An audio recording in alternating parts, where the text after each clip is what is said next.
Meanwhile, a big new development tonight in that deadly shootout last night at a subway station in the Bronx. New York cops now say 3 gunmen fired as many as 19 shots in what started as a fight between 2 groups. When the gunfire ended, 6 people were shot, one of them fatally.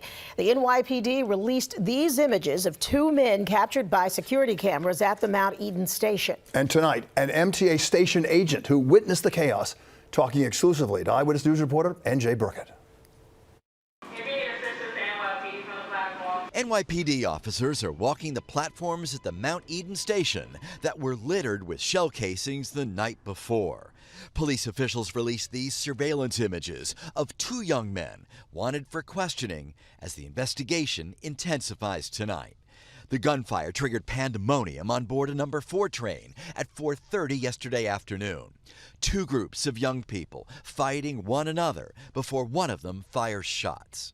If you can imagine a chaotic scene, you have a crowded train pulling onto a crowded platform, 1 shot being fired. Now everybody's trying to scramble to get off the platform. Investigators now believe there were 3 gunmen who fired at least 19 rounds, both inside the train and on the platform. 6 people were struck, most believed to have been innocent bystanders. 3 of the 6 victims were rushed here to St. Barnabas Hospital. One of them, a 35-year-old homeless man, was struck several times in the chest and did not survive. A 28-year-old man was shot in the arm, and a 29-year-old woman had bullet wounds in her face and her neck. Everybody's running outside. People are jumping on top of each other. It was crazy. Station Agent Abdul Hussein saw the woman bleeding profusely and called in the emergency on the system's dedicated phone line.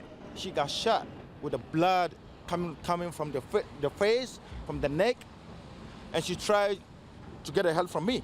MTA Chairman Jano Lieber insisted that crime is trending lower. We're headed in a good direction, but today we're acknowledging what those folks are going through in the Bronx. But Transit Union President Richard Davis says more needs to be done to protect riders and workers. They have to focus some more resources onto the platforms and the stations with police presence. Police believe the shootout was gang-related and are chasing down fresh leads tonight.